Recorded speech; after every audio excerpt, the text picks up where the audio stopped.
Assalamualaikum warahmatullahi wabarakatuh. Selamat pagi anak-anakku semuanya. Selamat sejahtera semuanya. Semoga sehat semuanya. Tetap semangat dalam mengikuti pelajaran. Walaupun dalam keadaan kondisi COVID, kalian tetap semangat. Materi kita hari ini resensi. Ya.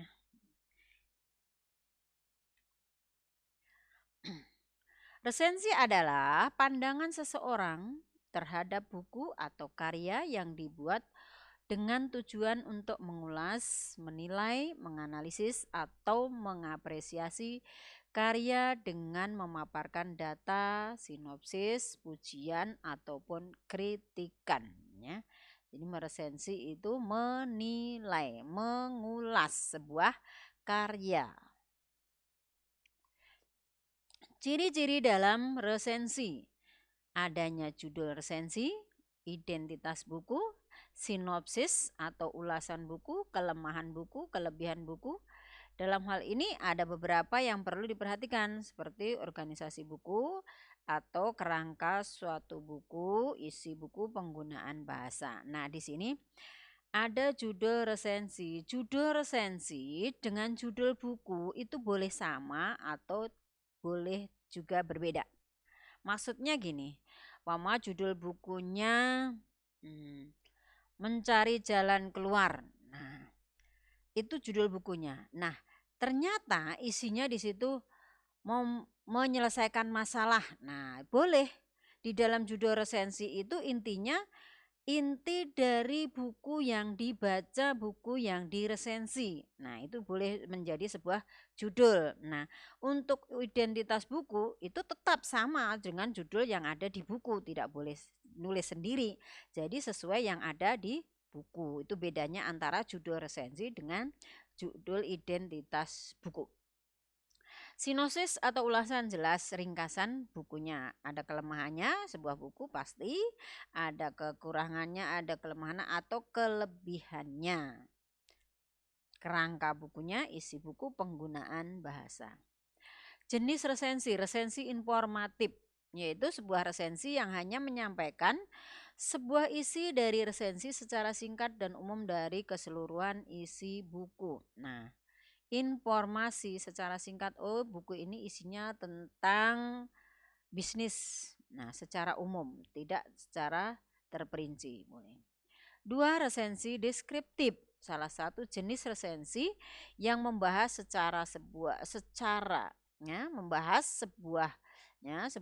sebuah buku secara detail pada tiap bagian atau babnya. Ya. Jadi deskriptif, jadi secara mendetail. Yang ketiga, resensi kritis, yaitu salah satu jenis resensi berbentuk ulasan, ya, mengulas detail dengan metodologi ilmu pengetahuan tertentu. Isi dari sebuah resensi umumnya harus kritis dan objektif dalam menilai isi buku. Tujuan dan fungsi dalam sebuah resensi. Tujuannya untuk apa? Resensi 1, membantu pembaca atau penikmat karya untuk mengetahui gambaran dan penilaian dari sebuah karya secara lebih ringkas dan mendalam. Jadi di sini kalau sudah ada isi atau intinya, isi ringkasnya, sehingga pembaca lebih mudah punya puisinya ternyata ini, sehingga pembaca atau penikmat sebuah film bisa melihat, saya tertarik, pengen nonton atau pengen beli. Nah, itu untuk membantu pembaca atau penikmatnya, itu tujuannya.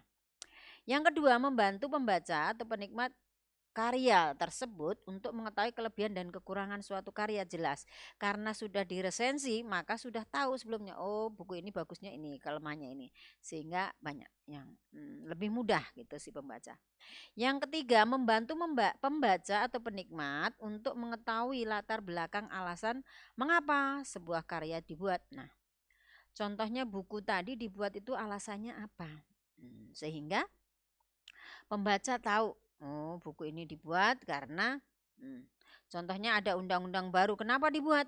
Supaya seluruh masyarakat tahu, paham, sehingga akan mematuhi peraturan tersebut. Nah, itulah untuk mengetahui latar belakang kenapa sih buku itu dibuat, untuk apa sih, sehingga ada ya melatar belakangi kenapa buku itu dibuat. Yang keempat, menguji kualitas karya untuk dibandingkan dengan karya yang lain, ya, karya sejenisnya. Seandainya di situ ada karyanya Habibur Rahman, akan dibandingkan dengan karyanya Andre Hirata. Untuk menguji kualitas karya boleh saja, ya. Itu contoh-contohnya saja. Memberi masukan atau rekomendasi kepada pembuat karya berupa kritik atau saran. Jelas. Setelah kita resensi, si pembuat buku, si pengarang tahu, oh buku saya kekurangannya ini ya. Nah, pada tahap berikutnya, dia akan membuat buku akan lebih bagus lagi. Karena semakin di penilaian, semakin dikritik, maka orang akan semakin baik.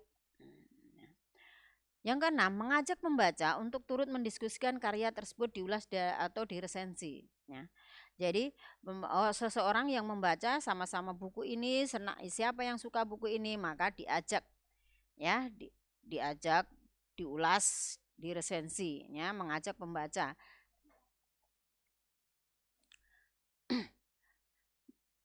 7. Memberikan informasi dan pemahaman secara komprehensif mengenai karya yang diresensi. Jadi memberikan pemahaman, memberitahukan kepada pembaca secara keseluruhan, ya, buku yang sudah dibaca, yang sudah dinilai. Fungsi resensi sebagai bahan pertimbangan. Resensi akan memberikan suatu gambaran kepada pembaca mengenai suatu karya. Dengan demikian, resensi dapat bisa berpengaruh kepada pembaca mengenai suatu karya tersebut. Jadi, resensi dapat menjadi bahan pertimbangan terhadap suatu karya, apakah karya itu layak dinikmati atau tidak. Itu fungsinya. Yang kedua, nilai ekonomis. Bila Anda memperhatikan banyak resensi yang beredar di surat kabar, baik mengenai buku, film maupun lainnya, penulis resensi itu dimuat di surat kabar atau majalah akan mendapatkan imbalan baik berupa buku atau uang. Nah, beberapa surat kabar mungkin akan memberikan honor kepada penulis. Nah, sementara penerbit buku akan memberikan buku lain secara gratis. Nah, itu dari nilai ekonomisnya. Jadi seorang pengkritik juga akan mendapatkan honor. Yang ketiga, sebagai sarana promosi. Nah, karya yang biasanya diresensi biasanya karya yang masih tergolong baru. Oleh karena itu, dengan adanya resensi, sebuah karya dapat lebih dikenal di khalayak ramai. Hal ini menegaskan fungsi resensi sebagai sarana untuk mempromosikan sebuah karya. Nah, dengan adanya resensi sehingga buku tersebut dipromosikan, maka akan orang lebih banyak yang mengetahui. Yang keempat, untuk mengembangkan kreativitas. Membuat resensi berarti melakukan pekerjaan menulis. Semakin sering menulis, kreativitas akan semakin terasah. Maka dari itu, menulis resensi dapat menjadi sarana untuk mengembangkan kreativitas. Struktur dalam resensi, yaitu ada identitas, orientasi, sinopsis, analisis, dan evaluasi.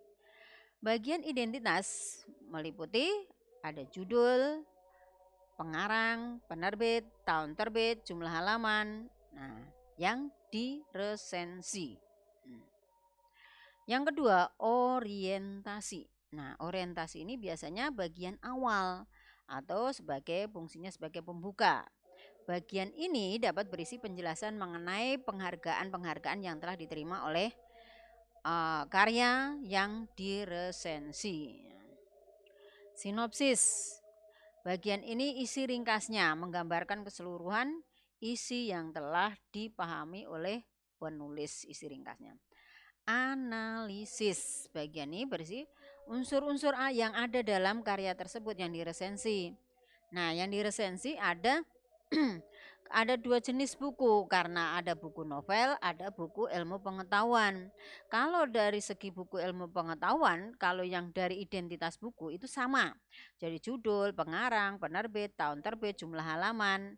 Kalau perlu gambar cover, harga itu boleh.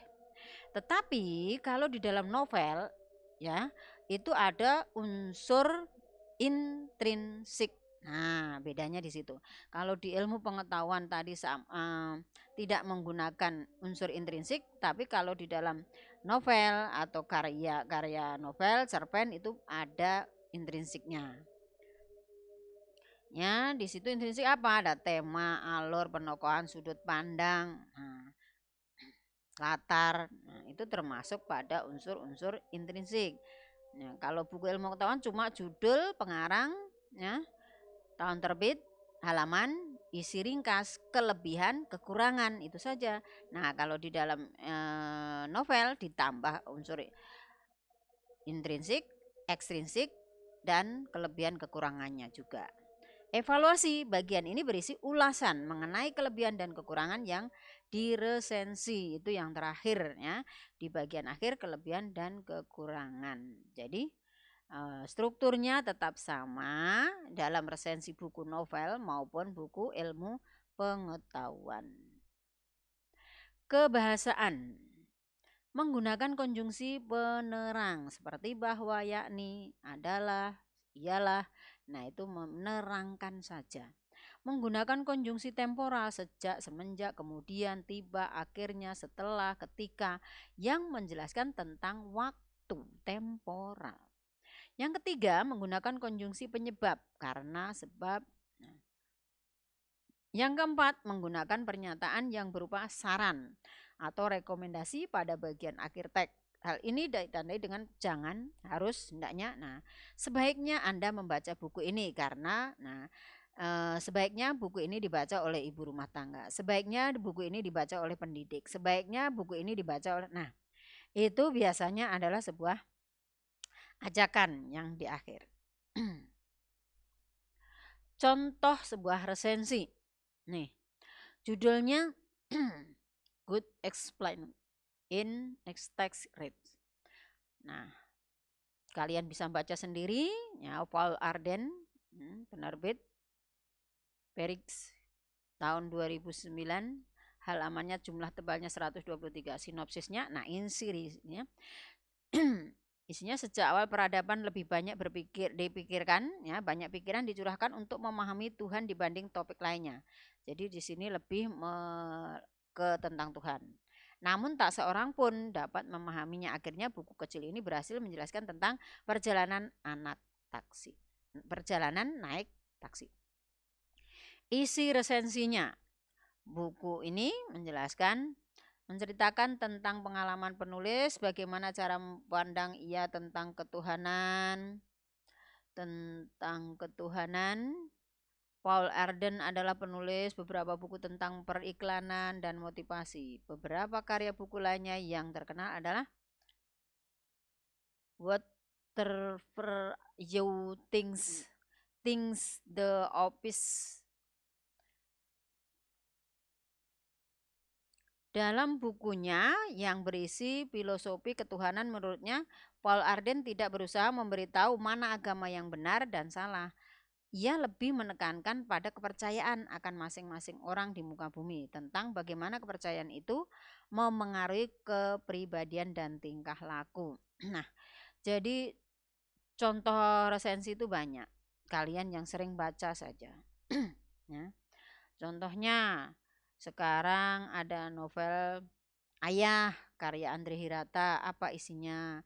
Di situ bercerita tentang kehidupan lingkungannya, ada kehidupan anaknya, ada kehidupan yang menceritakan di situ seorang ayah menjadi seorang polisi.